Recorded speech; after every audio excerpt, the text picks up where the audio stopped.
Bismillahirrahmanirrahim. Assalamualaikum warahmatullahi wabarakatuh. Waalaikumsalam warahmatullahi wabarakatuh. Alhamdulillah. Alhamdulillahilladzi ahyana ba'da ma amatana wa ilaihin nusyur. Asyhadu an la ilaha illallah wa asyhadu anna Muhammadan abduhu wa rasuluh sallallahu alaihi wasallam. La nabiyya ba'da Muhammad. Kita bersyukur kepada Allah atas nikmat kesempatan yang masih Allah berikan kepada kita. Nikmat hidup, nikmat bisa menghirup segala yang hati, nikmat bisa memulai hari-hari bagi seperti hari-hari sebelumnya, nikmat bisa memperbaiki segala macam kekurangan-kekurangan kita dan dulu. Itu nikmat yang biasa dari Allah Subhanahu wa Ta'ala. Persamaan kita dengan orang-orang yang hari ini meninggal, ada yang Allah takdirkan yang meninggal hari ini, sama kita adalah sama-sama kota menyangkut besok masih hidup besok masih hidup. Tapi Allah Subhanahu wa Ta'ala menetapkan bahwasanya yang ditetapkan kematian oleh Allah Subhanahu wa Ta'ala tidaklah dia bisa mengawalkan ataupun mengakhirkan. Wala yastakhirun. Sa'atu wala yastakhirun. Sedikit saja, sesaat saja tak bisa dia awalkan dan tak bisa dia akhirkan.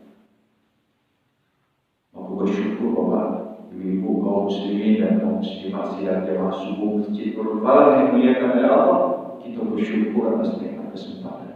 Alhamdulillah. Salawat dan salam kepada junjungan kita Nabi Muhammad sallallahu alaihi wasallam. Allahumma shalli ala sayyidina Muhammad wa ala Muhammad. Beliau adalah contoh bagi kita dalam segala macam kehidupan. Aku baca. Setelah kita baca, pahamilah. Lah paham kita, amalkanlah. Kalau kita amalkan, istiqomahlah. Kalau istiqomah itu, ikhlaslah.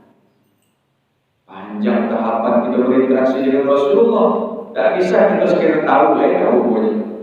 Tapi tak kita pahami. Tak tahu, tak paham, tak kita amalkan. Kurang juga. Lah kita amalkan tapi tak istiqomah kita sampai akhir hayat kita, maka itu pun sesuatu yang tak seperti yang dicontohkan Rasulullah. Sampai kita meninggal, tapi kalau hilang keikhlasannya, nilainya nol. Ponek-ponek gitu, lapayang-layang gitu, tak ada arti di sisi Allah. Banyak ruginya gitu. Ikhlas. Maka setiap waktu diingatkan itu, mari kita jago niat itu, jago keikhlasan itu. Karena itulah tiangnya amal, itulah fondasinya amal. Jago keikhlasan. Karena keikhlasan kok sangat sulit untuk melihara menjaganya. Itu butuh ujian yang luar biasa.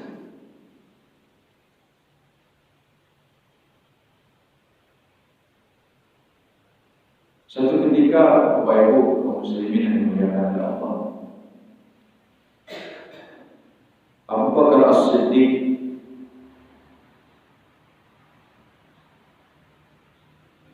diuji oleh Allah dengan anaknya Aisyah radhiyallahu anha, difitnah oleh orang.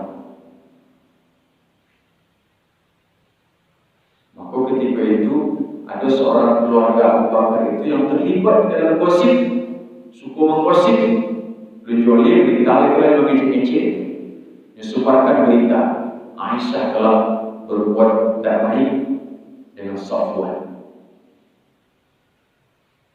Maka ketika telah turun ayat dari Allah Subhanahu wa Ta'ala yang membenarkan tentang kesucian Aisyah radhiyallahu anha, maka ketika itu ketahuanlah Quraisy, termasuklah saudara Abu Bakar tadi yang ikut menyebarkan fitnah. Suka menyebarkan gosip. Kemudian Abu Bakar berjanji tak kena tolong-tolong, tak kena bantu-bantu gitu. Lawak tolong salah aku bantu itunya kawak. Ibu-ibu ada kan? Turun ayat. Tidakkah engkau mau Allah berikan ampunan dari surga kepadamu? Sehingga engkau harus berbuat seperti itu. Maka langsung tak ada pertimbangan pribadi ya. Tak ada emosi, tak ada sakit hati lagi. Aku ingin ya Allah, aku ingin ampunan, aku ingin surga yang kau janjikan ya Allah. Mistah nama keluarga aku. Kemudian ditolonglah kembali oleh Abu Bakar. Lupa dia segala macamnya, lupa segala macam dendam dan sebagainya. Itulah ujian. Tiba-tiba awak dari ikhlas, tiba-tiba dipuncak ke ikhlasan. Bilal bin Rabah satu ketika Rasulullah meninggal, dia tak tahu pakai azan. Pas sampai asyhadu anna Muhammadar Rasulullah, tak tahu dia. Ibu dia terbayang-bayang dengan Rasulullah. Berbagai macam sahabat minta tolong ketika itu, tak maunya memandangkan azan dia. Pada anak-anak kita yang berminat ataupun yang bagus azannya, ini ada baca pengumuman di sosial media lomba azan dengan azan Bilal. Ada di sosial media dibaca, itu internasional. Latih azannya itu mencontoh bersanad ke Bilal. Pak Bilal dulu azan dari generasi ke generasi diturunkan. Itu diperlombakan. Jadi bisa dicari informasinya. Jadi ketika itu Bilal tahan lagi gitu kan, dia ingin menyusul Rasulullah. Minta izinlah kepada Abu Bakar ketika itu khalifah, ya khalifah, izinkan aku berjihad. Jangan Bilal, kamu di sini saja, kamu di sini bersamaku. Maka bersihkan lagi. Yang Bilal ingin kuat, dan Abu Bakar ingin menahan juga. Maka ketika itu sampailah keluar ungkapan dan kata-kata dari Bilal, wahai Abu Bakar, dulu engkau membebaskanku. Ingat cerita Bilal ditindih dengan batu, diseret-seret, disiksakan. Abu Bakar yang membayar Bilal. Wahai Abu Bakar, dulu kamu membebaskanku dari perbudakan. Apakah ingin memerdekakanku atau ingin memperbudakku juga? Ingin Abu Bakar. Demi Allah, wahai Bilal, dulu aku membebaskanmu untuk memerdekakan. Sekarang jangan paksa-paksa. Seolah-olah Abu Bakar itu ngecek. Letakkan aja Bilal, dulu siapa membebaskan engkau, ini kau dah bantu kamu. Seolah-olah pada itulah. Wahai Abu Bakar, ingatkah engkau dulu membebaskan aku? Itu tuh ketika itu engkau ingin memerdekakanku atau memperbudakku. Aku ingin memerdekakanmu, wahai Bilal. Sekarang izinkan, janganlah melarang aku. Akhirnya dengan berhati dilepaslah oleh Bakar. Intinya ibu bapak, kita akan diuji. Sampai bila? Sampai akhirnya kita akan diuji. Lagi ikhlas kita tak. Boleh uji keikhlasan itu. Boleh uji keikhlasan. Maka ibu-ibu bapak yang mulia kepada Allah, mari kita terus menjaga keikhlasan. Bapak-bapak ibu-ibu yang mulia kepada Allah, pada pagi ini kita ingin mengingatkan diri kita bersama-sama untuk selalu menanamkan kecintaan dan kebanggaan kepada wilayah Islam. Isyhadu bi anna muslimin. Jadi saksikanlah aku orang Islam. Tak ada malu-malu. Nilai-nilai Islam itu kita harus tampilkan ke permukaan, kita harus munculkan. Kita harus menunjukkan identitas sebagai seorang Islam. Ia dalam akidahnya, ia dalam ibadahnya, ia dalam amal-amalnya, seluruhnya dalam nilai dan tingkah Islam. Jangan ragu. Ada kebijakan ini misalnya perlu melarang untuk menggunakan jilbab, tak perlu atur-atur jilbab di sekolah, itu tak usahlah, katanya kan? Kok kamu masuk neraka ada tanggung jawab perintah itu? Awak bertanggung jawab kepada Allah. Kalaupun tidak ada aturan-aturan itu, maka identitas keislaman awak mengharuskan kita untuk menutup aurat. Nilai-nilai Islam mengharuskan kita untuk menjalankan ajaran menutup aurat. Dan ajaran Islam, Bapak dan Ibu yang dimuliakan Allah, adalah ajaran yang paling sempurna. Ajaran yang paling syumuliyatul Islam yang menyeluruh, mencakup seluruh aspek kehidupan. Jangan pernah kita berpikir ada yang dilumpuhkan dalam Islam. Jangan sampai kita berpikir ada yang tak dibahas dalam Islam. Mulai dari hal yang ketek-ketek sekalipun sampai hal yang besar ada dalam Islam. Mana ada ajaran Bapak dan Ibu yang dimuliakan Allah yang mengajarkan kita masuk WC. Langkahkan kaki kiri, baca doa, Allahumma inni a'udzubika minal khubuthi wal khaba'is. Islamnya itu kita cuci tangan kita dulu, kumu-kumu dahulukan yang kanan, dan ketek-ketek diatur dalam Islam. Luar biasa Islam. Sampai bahan pribadi, bahan keluarga, bahan masyarakat, bahan bangsa dan negara, tidak satu pun yang luput dari ajaran Islam. Semuanya lengkap dalam kitab Al-Quran. Ikulah hudan linnas. Ikulah petunjuk yang sempurna, yang satu pun tidak ada yang dilupakan di dalamnya. Kalau kamu melok manusia, Bapak dan Ibu yang dimuliakan oleh Allah, Al-Quran kau memelok dengan cara yang paling sempurna. Dan ketek-ketek dari hati awak itu diperbaiki dalam Islam. Yang tersembunyi dibuka dalam Islam. Tak perlu menyembunyikan sesuatu. Allah tahu. Tak perlu kita mengelabui sesuatu dalam agama kok. Allah tahu. Allah lah ada ukuran, lah ada timbangannya. Sebaik-baik kamu, kata Rasulullah, adalah yang paling panjang umurnya dan paling banyak manfaatnya. Umur panjang, manfaat ada godang. Sebaliknya orang-orang yang paling merugi adalah umurnya panjang tapi tidak ada manfaat. Tapi kok umur pendek Pak? Mudah boleh bagi Allah Subhanahu Wa Taala. Allah pun tak sia-sia. Ibu-ibu, ada namanya Imam Nawawi. Ini meninggal muda, umur 40-an lah meninggal. Tapi sampai ini, sampai hari kiamat, tak ada yang tak kenal dengan hadis Arba'in. Tak ada yang tak kenal dengan kitab Riyadhus Shalihin, karangan Imam Nawawi. Buku ketek-ketek, pendek-pendek, tapi luar biasa. Kitab-kitab itu menjadi rujukan. Sampai kini pun kita masih mengambil rujukan itu.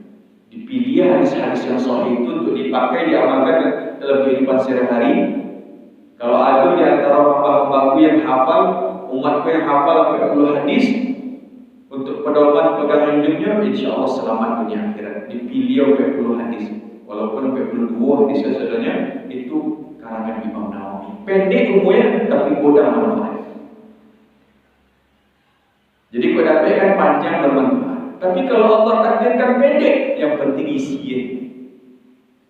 Demikian Allah Subhanahu Wa Taala menjadikan kehidupan kita seluruhnya diatur, dibimbing dalam dari Islam. Kemudian Bapak dan Ibu yang dimuliakan oleh Allah, sesudah kita bangga, kita komit dengan nilai-nilai keislaman, maka Islam itu adalah rahmatan lil alamin. Harus terasa orang. Kalau kita menjalankan ajaran Islam tapi tidak ada manfaat terasa di orang, tidak ada kemanfaatan yang dirasakan oleh sekitar kita, maka hilang atau kurang ciri-cirinya. Karena Islam itu adalah rahmatan lil alamin. Ini rahmat bagi seluruh alam. Dimanapun awak rahmat. Awak bertetangga, keberadaan awak rahmat. Awak di masjid, di musola rahmat. Awak di dalam keluarga awak rahmat. Dimanapun awak rahmat. Sonang orang, sejuk orang, tentram orang dengan mencari nilai-nilai perilaku-perilaku adat-adat Islam yang kita bawakan. Kan ada bapak dan ibu yang dimuliakan Allah, ada orang yang wajib adanya untuk hukum Islam ya. Enggak ada lu, enggak rame sih kan. Kalau tak tibonya, ada yang kurang siang ada tibo ya. Ada yang kurang rasanya, berarti itu orangnya wajib ada. Ada orang sunat, ada yang nyebut. Ada jadi, kalau tidak pun dapat kan. Kalau ada aja, enggak ada tolong. Kalau tidak lo kehilangan orang tua. Itu sunat ya.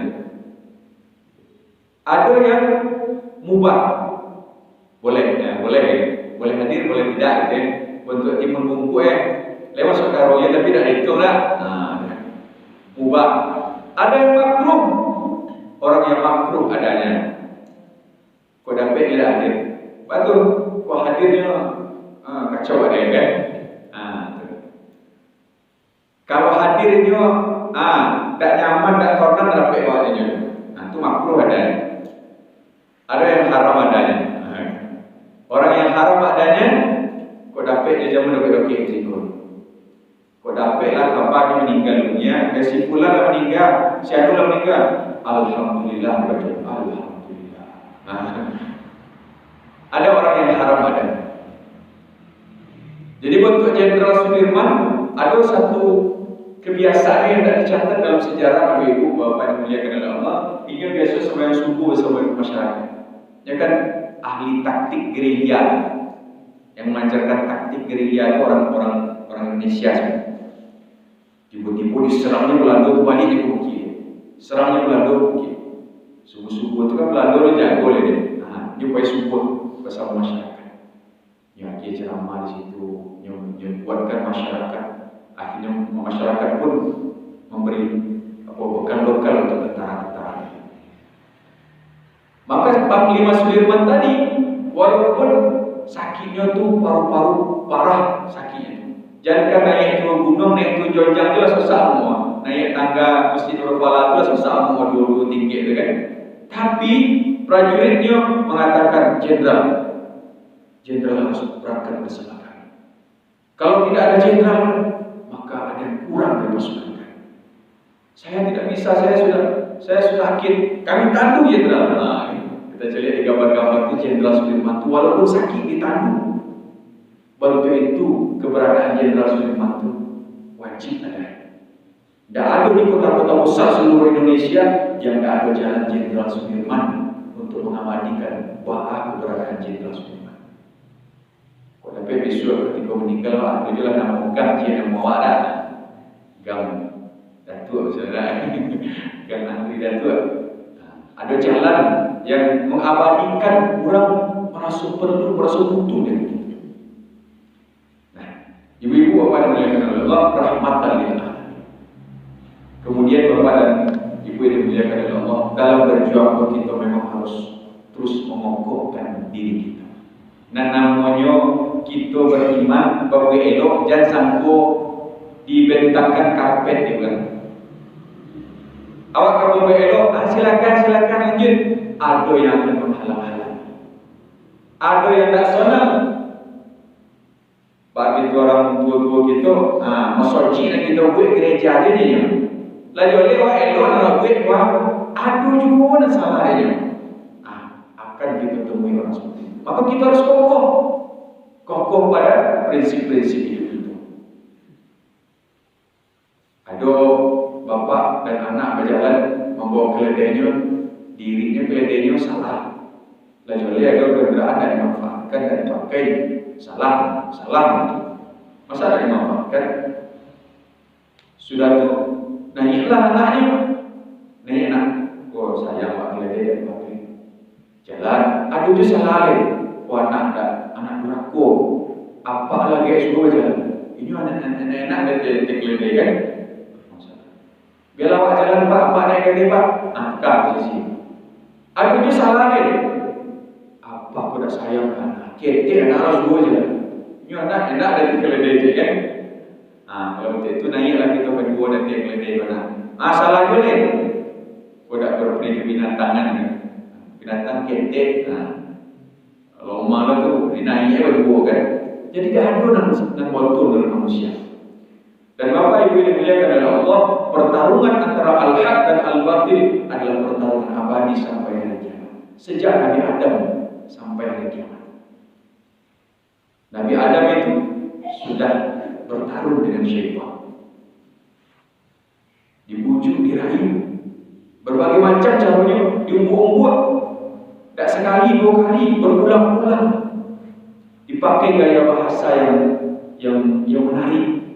Adam, tahu tak? Kenapa kau dilarang mendekati Tuhan kau? Tak tahu dah, pokoknya kau disuruh oleh Allah nak mendekati, tak mendekati. Tahu tak? Engkau disuruh nak mendekati kau supaya engkau tak jadi malaikat. Nama pohon kau pohon khuldi, pohon keabadian. Khuldi itu kan sama juga katanya khalidina fiha abadan. Mereka kekal di dalam selama-lamanya. Kau pohon khuldi ni. Kalau kau makan engkau akan jadi malaikat. Didekati, dibujuk sampai kata-katanya diabadikan dalam Al-Quran. Dan ikut tidak lain hanyalah panggil nasihat. Adam itu nyolong polos gerak, lalu gue bersul kan. Ada orang buat nasihat, bersumpah dari Allah bagi nasihat, itu tak curiga kan? Berarti elok je pak kau, elok je orang kau nasihat, elok posa elok kau kau. Akhirnya terjerumuslah gaya bahasa tu.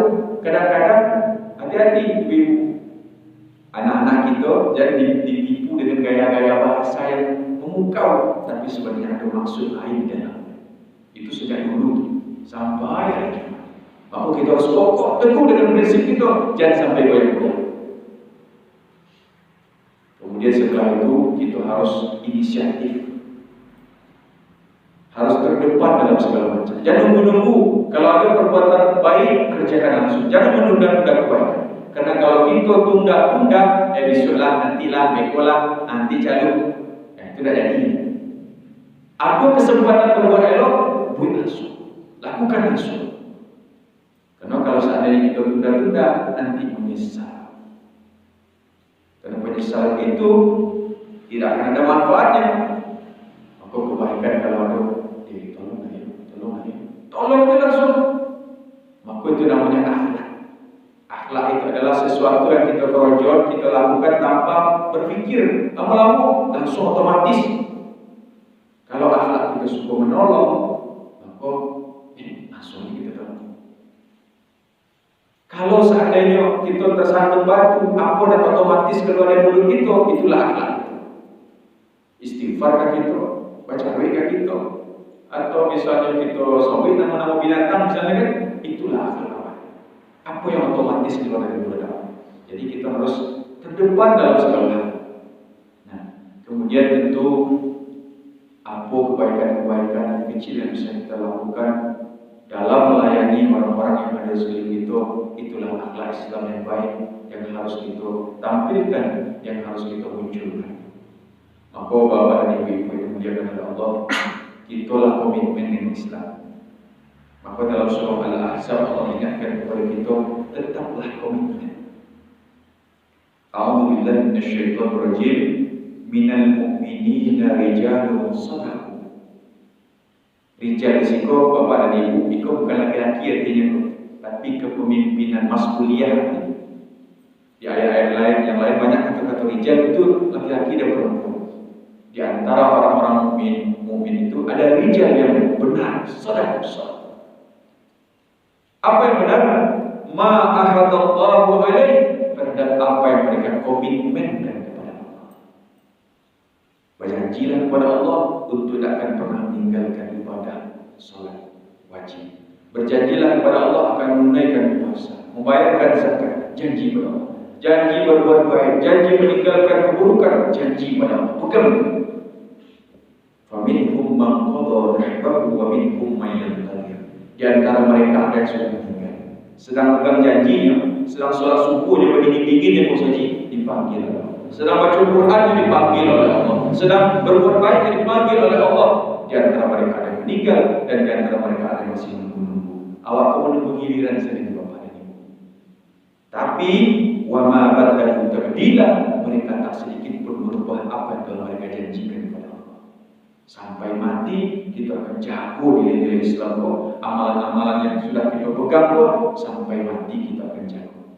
Sehingga kita nanti dipertemukan dengan Allah Subhanahu wa taala dalam keadaan terus dengan komitmen. Benar kita telah berjanji dan memegang teguh janji kita. Allah abadikan dalam surah Al-Ahzab ayat 23.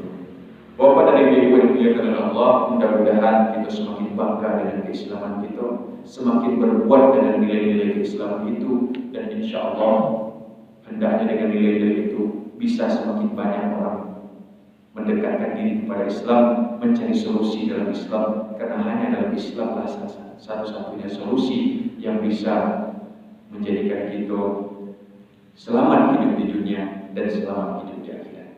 Itu saja mungkin Bapak dan Ibu yang dimuliakan Allah. Terima kasih atas perhatian. Mohon maaf atas segala kekurangan. Wabillahi taufiq wal hidayah. Wassalamualaikum warahmatullahi wabarakatuh. Waalaikumsalam warahmatullahi wabarakatuh.